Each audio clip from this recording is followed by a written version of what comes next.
रात को दोनों बाप बेटे 6 बजे से शराब पीना शुरुआत करते हैं। 8 बज जाता है और 8 बजे के बाद और शराब मंगाकर पी जाती है, मगर इसके बाद भी मन नहीं भरता तो शराब के लिए और पैसे मांगते हैं और फिर पैसे नहीं मिलने पर पुत्र जो है वो पिता की हत्या कर देता है। जब पैसे नहीं मिलते हैं, सुबह 6:30 बजे आई तो मैं झाड़ू लगा रही थी तो मैं खून को देखा ना, तो मैं डर के वजह से भाग गई बेटी दमाद के हाथ। तो बहू को उठाया, बेटी को उठाया कि उठो, ऐसे करके ऐसा ऐसा है, ऐसे करके तो बहू और बेटी फिर संग में आई से। शुरुआत कैसे हुई थी झगड़े की? शराब को लेकर। पहले उसका बेटा बोले प्रकाश पुरोहित कि दारू मंगा पौआ, तो बोलते दोनों बाप बेटा पियेंगे करके। तो उसका बाप बोले मेरे पास 50 रुपया है और 50 तो पुरोर दो, उसके बाद बाप बेटा पियेंगे और फिर रहेंगे ऐसे करके। तो उसका बेटा बोले तो 50 रुपया दे रहे, मैं इतना करता हूँ, तो गाली गलौज देने लगे गंदा गंदा। 24 घंटे के अंदर दुर्ग जिले में 2 हत्याएं हो गई है और ये जो दूसरी हत्या की कहानी मैं आपको बताने जा रहा हूँ, इसको सुनकर आप भी हैरान हो जाएंगे, क्योंकि ये जो हत्या है ये रिश्तों को तार तार करती है। ये सारे रिश्तों को सिर्फ नाम के रिश्ते हैं ये बताती है, क्योंकि इस हत्या में एक पुत्र ने अपने पिता की हत्या कर दी, मतलब एक बेटे ने अपने बाप को जान से मार दिया और इसकी कोई खास वजह नहीं थी, सिर्फ शराब पीने के लिए पैसे मांगे तो इस मामले में इसमें बहस शुरू हुई और हत्या हो गई। क्या मामला है आपको तफ्तीश से बताते हैं। दुर्ग के मोहन नगर थाना क्षेत्र अंतर्गत कातुल बोर्ड के सतनामी पारा का ये पूरा मामला है। तस्वीर में आप जिस घर को देख रहे हैं, ये जो जिसका दरवाज़ा खुला है, ये घर पिता का घर है। पिता अपने परिवार के साथ यानी अपनी पत्नी, अपनी बहू, बेटों के साथ इस घर में रहता है और इस घर में रहता है उसका एक और बेटा। दरअसल आपको बता दूं, जो गीतेलाल पुरोहित है उनकी 2 शादी हुई है और ये जिसने हत्या की ये पहले बीवी का बेटा है और जो दूसरी बीवी है उनके साथ, तो परिवार के साथ यहाँ रहते थे बगल वाले घर में। दोनों आस पड़ोस में रहते थे, शराब पीने के आदी थे।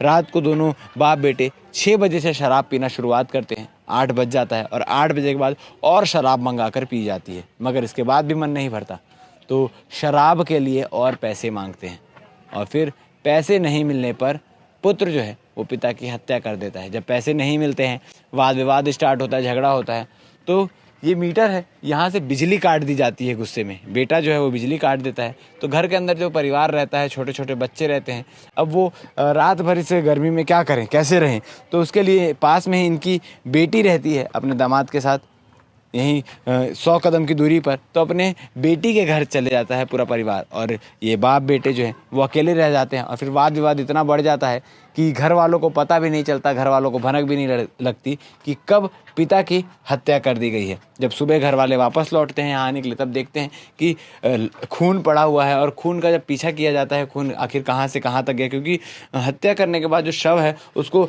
रगड़ कर कुछ दूर में ले जाकर कचरे के ढेर में फेंक दिया जाता है। एक खाली प्लॉट में जहाँ कचरा पड़ा रहता है वहाँ फेंक दिया जाता है।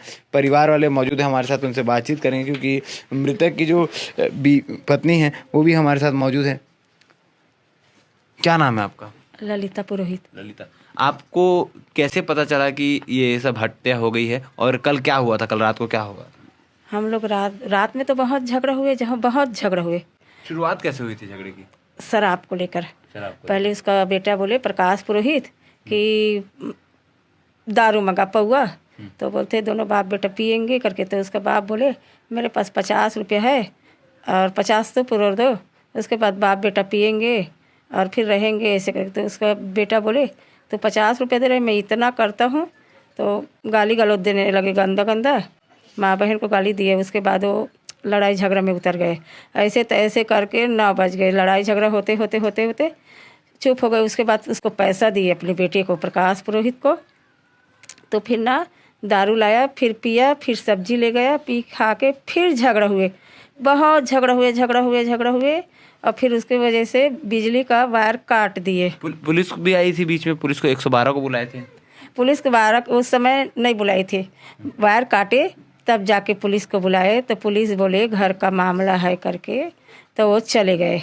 ऐसे तैसे करके ना झगड़ा बढ़ गए। तो हम लोग बोले शांत हो जाएंगे, ऐसे करके शांत रहो करके हम लोग खाना और सब्जी लेके बेटी दामाद के यहाँ चले गए। पीछे पीछे मेरे हस्बैंड गया तो बोले पैसा मांगे, तो मैं बोली पैसा नहीं दूंगी, वायर कटा है तो कटे रहने दे, जाके घर में सो जा, सुबह आएंगे, नहीं तो यहीं सो जा, ऐसे करके। तो मैं यहीं नहीं सोऊंगा बोले। नहीं सो बोली सो। तो फिर जा सो जा करके तो फिर वो आ गई। उसके बाद क्या हुआ मेरे को कुछ समझ नहीं आया। 12 बज गए, हम लोग सो गए।